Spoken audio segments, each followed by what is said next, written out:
Halo, gimana episode 1 dan 2-nya udah pada dengerin kan? Anyway, semoga teman-teman semua dalam keadaan sehat ya, amin. Kita recap dulu di ending episode 2. Kalau waktu itu aku panik banget dan langsung ke rumah sakit Fatmawati, dimana sebelumnya Wina nelfon aku nangis-nangis dari rumah sakit. Sebelum aku lanjut, please yang belum subscribe jangan sampai enggak ya, supaya channel ini makin maju, makin banyak cerita-cerita cinta yang luar biasa ada di channel ini. Setibanya aku di rumah sakit, aku pun langsung ke ruang UGD di mana Wina ada di sana. Namun sesampainya di ruang UGD, aku malah nggak ngeliat Wina sama sekali, melainkan ramai pihak kepolisian di ruangan itu.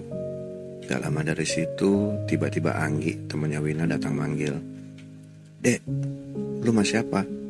"Sendiri," jawabku. "Kenapa sih, Nggi? Wina di mana?" "Wina di lobi, lagi diinterogasi sama polisi. Kita tadi nabrak orang naik motor, terus kita bawa ke sini. Itu tuh orangnya, yang di pojok, yang nomor 2. Tunjuk Anggi ke ruangan di UGD itu. "Orangnya nggak apa-apa kan, Nggi?" Aku nanya ke Anggi. "Nggak apa-apa sih, nggak ada yang serius. Luka-lukanya juga luka-luka ringan aja, cuman motornya rusak. Dan kita pun tanggung jawab kok." "Nah, terus kenapa bisa ada polisi?" "Jadi tadi pas di tempat tabrakan kita diberhentiin orang-orang gitu, orang-orang sekitar. Sampai akhirnya mereka manggil polisi. Nah mungkin karena ngeliat gua sama Wina cewek kali ya. Mereka kayak pengen ngeduitin gitu sih kalau menurut gua." "Lu kok gak ditanya-tanya polisi, Nggi?" "Belum, si Wina duluan yang dipanggil. Soalnya dia yang bawa mobil." Seketika aku bertanya-tanya dalam hati, mobil siapa yang dibawa nih? Soalnya aku tahu Anggi gak punya mobil. Dan aku pun langsung bertanya ke Anggi, "Emang mobil siapa yang dibawa, Nggi?" "Ada teman gue si Adit." "Nah, Aditnya mana?" "Adit di kosan gue, mobilnya kita pinjem buat jalan-jalan. Tadi sih dia bilang udah on the way ke sini." Sesampainya di lobi, aku langsung mendatangi Wina. Dan Wina pun langsung memeluk aku sambil menangis. Pak polisi bertanya, "Maaf mas, siapa?" Aku bilang, "Saya pacarnya Pak." "Gimana Pak? Ada yang bisa saya bantu agar masalah ini tidak panjang lagi?"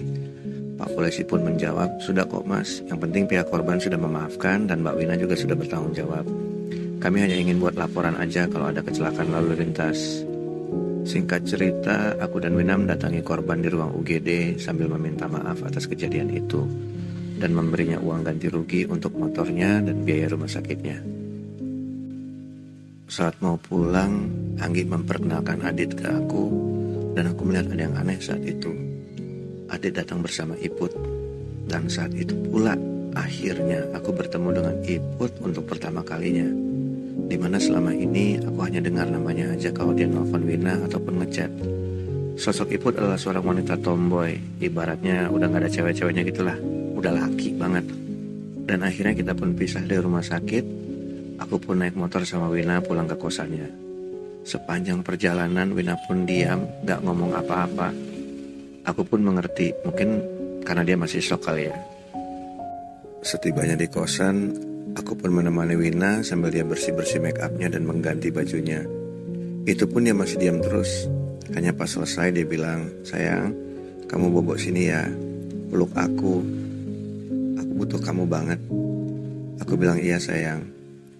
Aku pun menghampiri Wina di meja riasnya sambil mencium keningnya dan memeluknya. Kita pun berbaring dan aku memeluk Wina dari belakang sambil mengelus lengannya. Aku bilang, "Udah ya sayang, jangan kamu pikirin terus.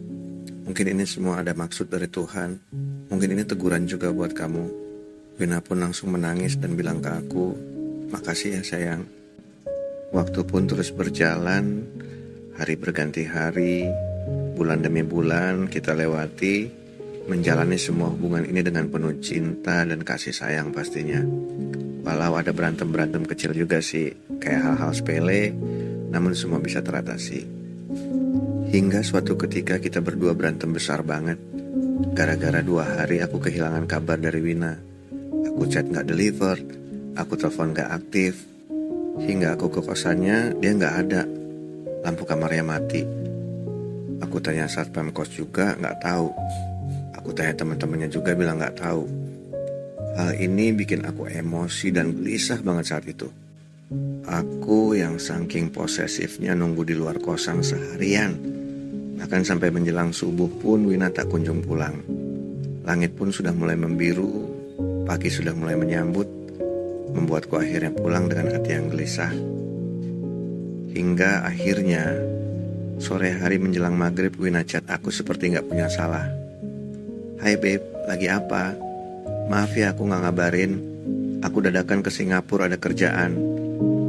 Aku langsung membalas, aku kesana, aku mau ngomong. Saat itu aku pun langsung menuju kosan Wina karena gak sabar banget mau marah sama dia. Sampai di kosannya, Wina masih santai banget. Sedangkan aku udah kayak mau meledak banget emosinya. Wina malah bilang, sayang aku beliin kamu coklat sama jaket parka. Aku juga beli parkanya sama lo. Jadi kalau kita naik Vespa bisa samaan. Aku pun hanya diam dan langsung nanya, kerja apa kamu di Singapura? Wina masih santai bahkan ngeledek, cie cemburu ya? Kepo ya aku ngapain ya? Udah dong sayang, jangan marah-marah, sini peluk aku kangen. Aku pun tidak menghampirinya dan bertanya lagi, kamu kerja apa? Aku cuma butuh jawaban kamu, aku serius. Aku gak mau diginin terus. Jujur Win, aku gak tahu kamu ngapain. Aku ingin kamu jujur selama ini kerjanya apa. Kamu cuma bilang ke aku kalau kamu bantuin temen, ada sesi foto, ada ini, ada itu. Tapi itu semua gak nutupin apa yang aku curiga dari kamu Win. Aku tutupin perasaanku ini udah lama banget.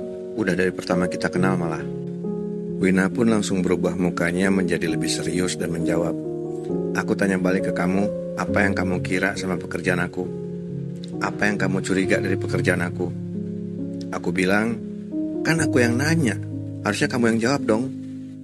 Terus Wina bilang ke aku yakin kamu sebenarnya udah tahu apa yang aku lakuin kok. Cuman kamu gak berani nanya kan? Kenapa? Takut kalau aku itu cewek panggilan. Takut kalau aku itu perek. Sambil menangis Wina menjawabnya, jawab coba, kenapa?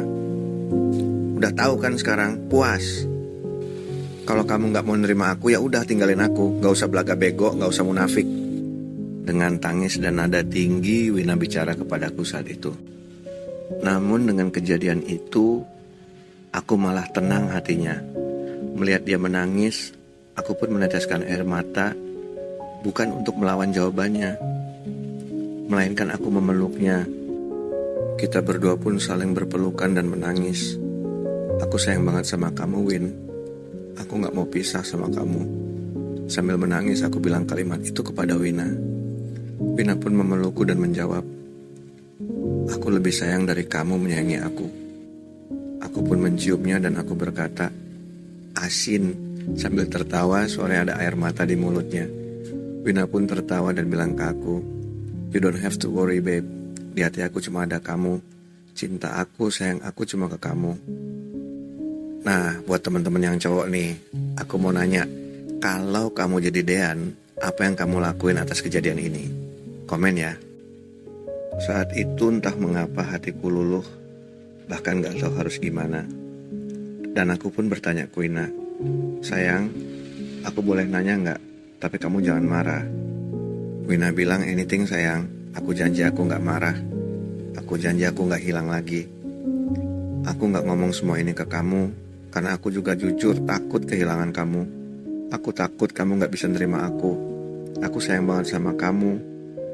Kamu mau nanya apa, aku jawab semuanya sayang. Pertanyaan pertama aku ke Wina, aku nanya, kamu udah berapa lama kayak gini? Pertanyaan kedua, aku nanya, kalau pas kamu lagi ML sama klien kamu, apa yang kamu rasa di hati kamu Win? Aku melihat mata Wina berkaca-kaca ingin menangis, dan Wina menjawab, sampai ketemu di episode 4 ya teman-teman. Episode keempat adalah episode terakhir, jadi jangan sampai skip ya.